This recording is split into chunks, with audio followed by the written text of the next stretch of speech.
Hi, everyone. Judge Andrew Napolitano here for Judging Freedom. Today is Tuesday, January 28th, 2025.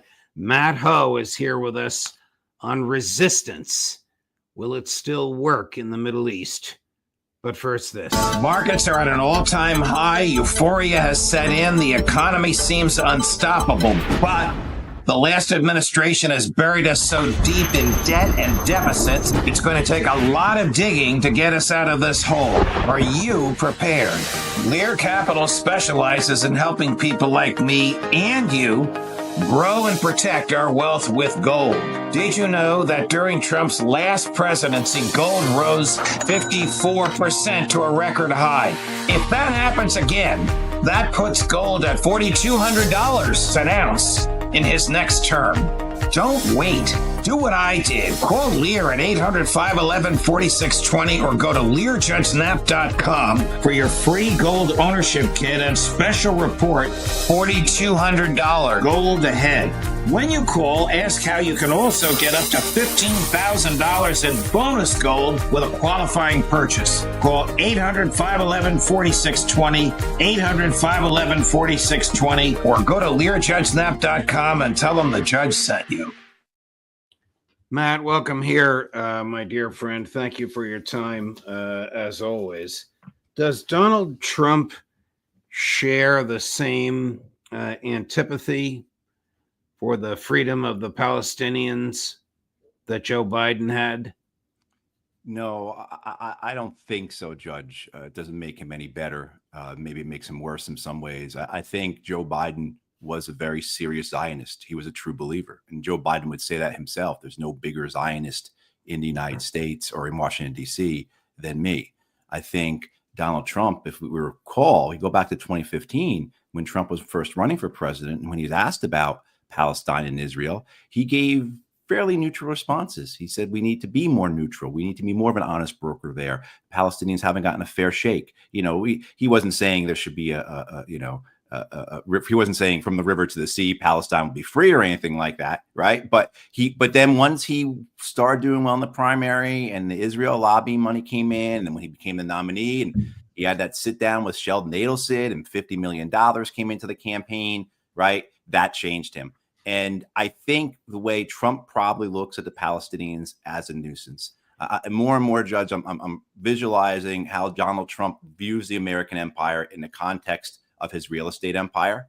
And he sees the Middle East as a region to be exploited, to be built up, for benefits to come from.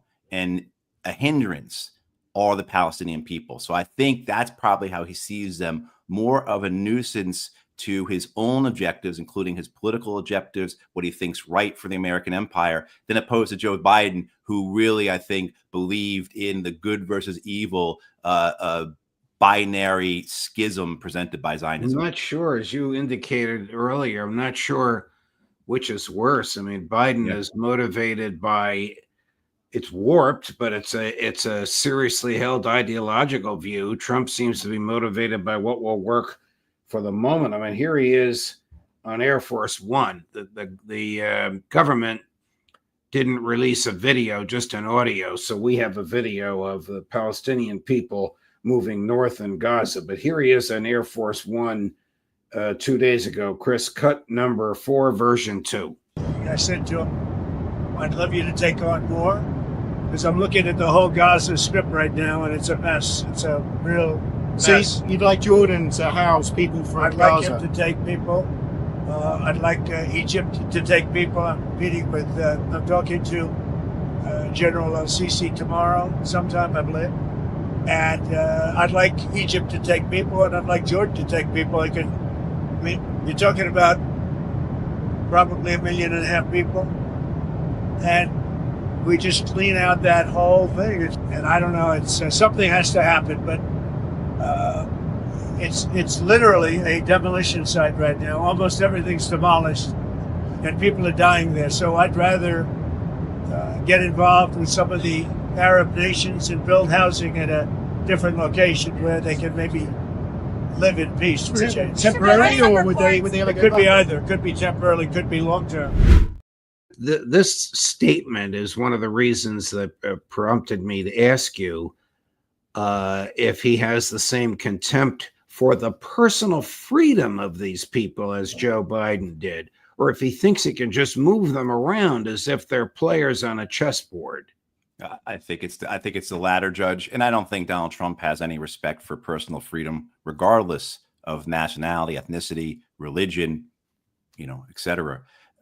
Trump was correct. What we have been witnessing, what we are witnessing now, is a demolished state, is a society that has been reduced to rubble. But what we are not witnessing are a defeated people. And this is where Trump's superficial understanding of the situation is going to cause a lot of serious problems, maybe even more than the problems caused by the Biden administration. One thing to go back to with Trump is he is surrounded by true believers in an Israel first American policy, in the needs of the empire, et cetera, et cetera. So he may be transactional, but the people around him, while they were successful politicians, I do believe are also true believers as well.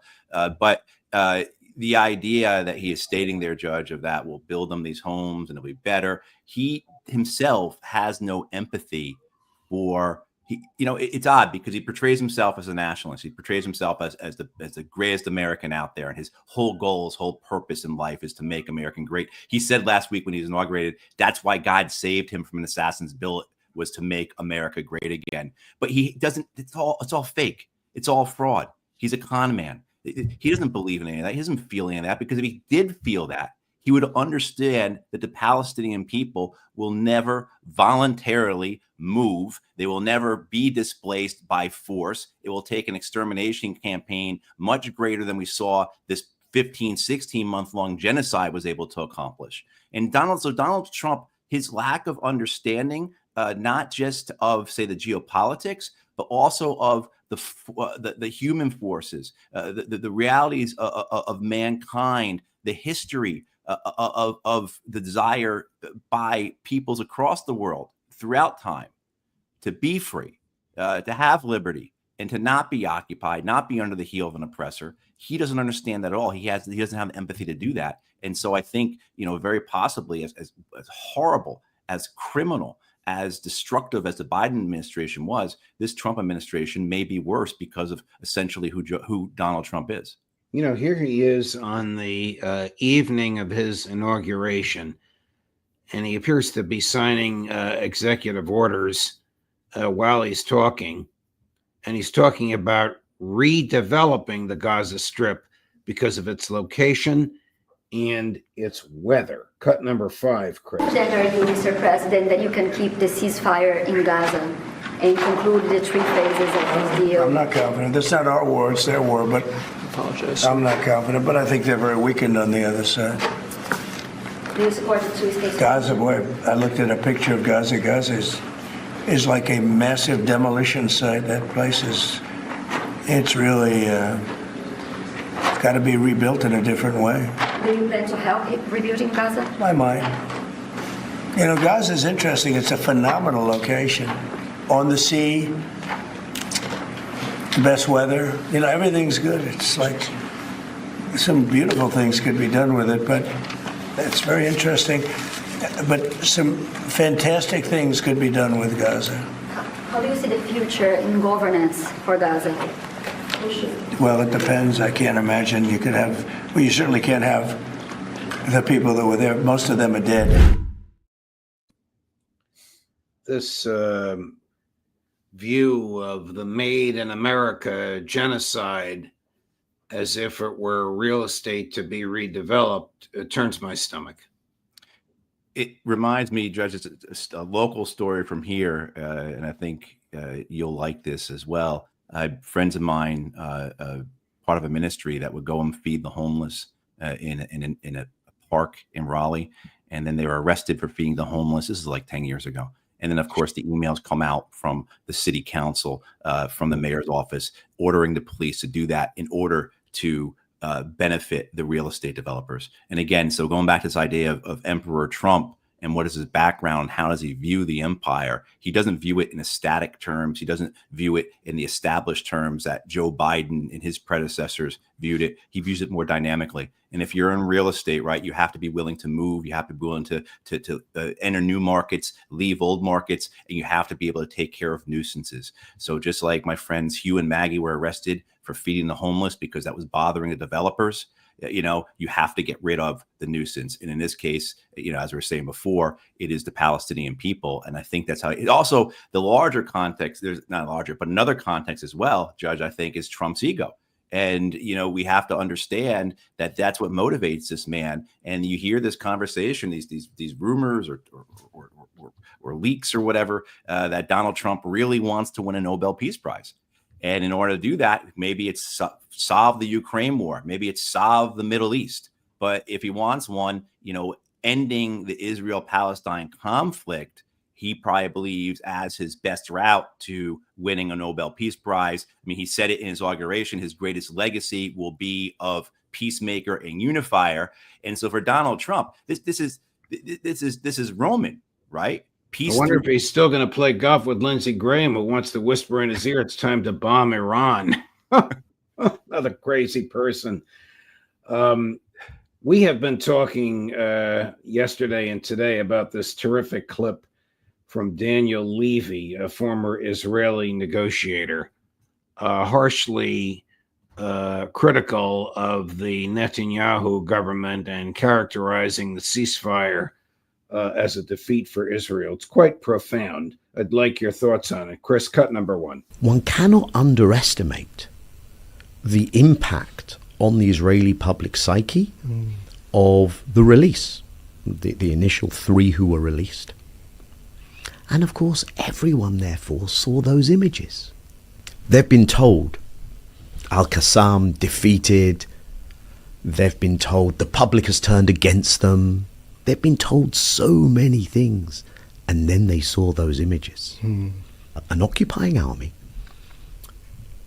armed and aided by the most powerful military in the world, the US, a nuclear-armed state, Israel, in a struggle between that and a resistance movement, we saw a very powerful display. And Israelis saw that. We're being told by Israeli analysts, talking heads, political leaders, and their backers in the West that the next phase has to be to move forward. We have to have the demilitarization of the reality is the most significant force in Gaza by a long stretch is Hamas.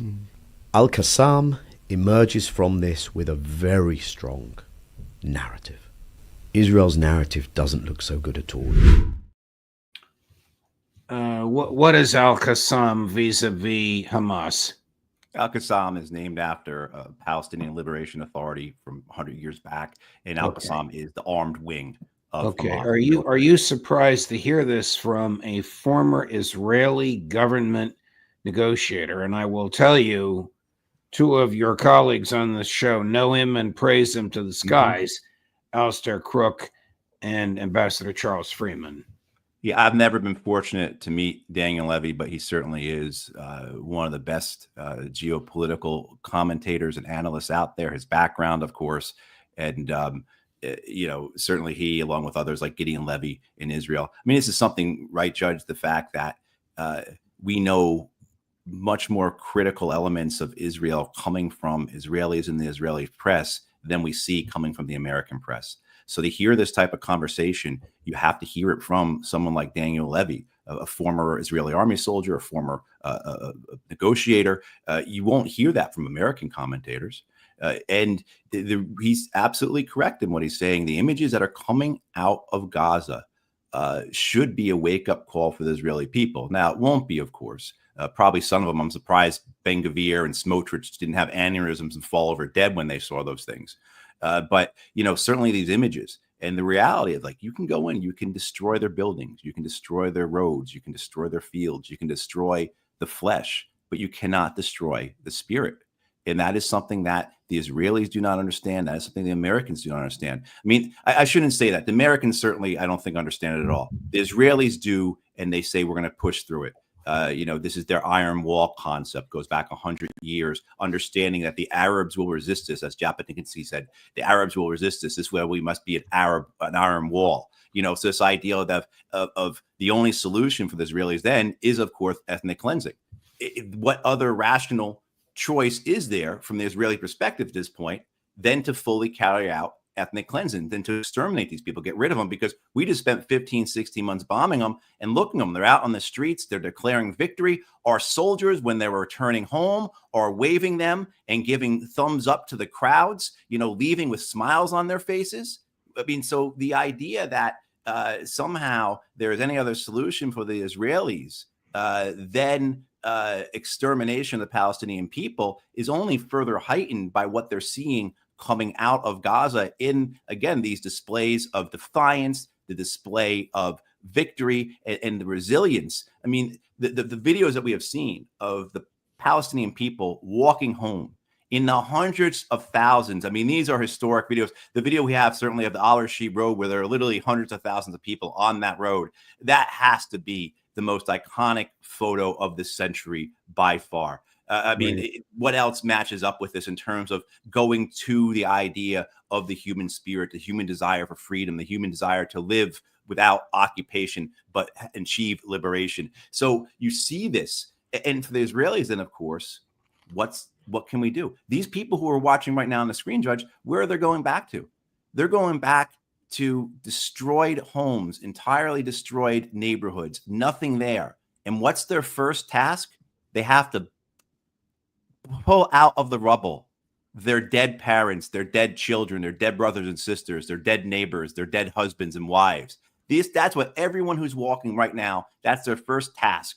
And they are all doing it with joy and in a sense of victory, or if not victory, then defiance and resistance and solidarity and resilience.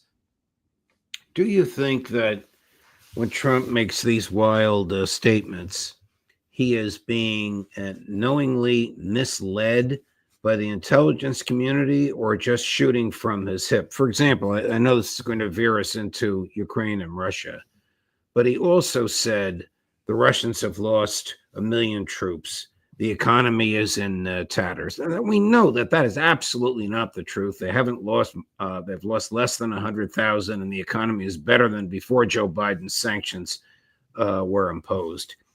Do you think that the so-called deep state is intentionally misleading him, or is he shooting from the hip and he doesn't care about the truth? Oh, they intentionally are. Absolutely. I know Larry Johnson has written a couple pieces on this that are really great on Larry's blog, Stoner 21. I'm sure you spoke with him about that, yesterday and on Friday with Ray. Yes. Right. I mean, but this is not new, Judge. So when I resigned in protest from my position from Afghanistan in 2009, during the escalation of that war by the Obama administration, and I come back and I'm front page news in the Washington Post, and I get a call, and I've got to go see Chuck Hagel, the former senator, former chair of the Senate Intelligence Committee, who's now over at Georgetown University. And he's also, along with David Boren, a former chair of the Senate Intelligence Committee, who's now the president of the University of Oklahoma. Well, Hagel was also a former, unless he wasn't yet, Secretary of Defense. He was not yet. And that's a point we could kind of get into about the guy. But what happens is that Hagel and Boren both say to me, and again, they're co-chairs of the President's Intelligence Advisory Board. That's the important thing. They both say to me, they say, Matt, look, we're hearing what you're saying. We're reading what you're saying about Afghanistan. It lines up exactly with what the Army and Marine Corps officers who've been in Afghanistan are saying when they're coming through our schools. And it is completely 180 degrees from what the president is getting on his desk.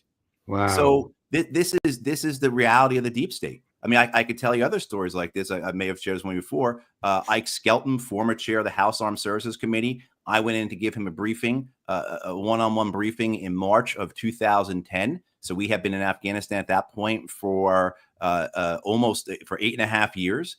And this is the chair of the Armed Services Committee, the House of Representatives, 8.5 years into the Afghan war. He says to me, thank you for coming in. No one has ever come into this office before and given me a negative assessment of the war in Afghanistan.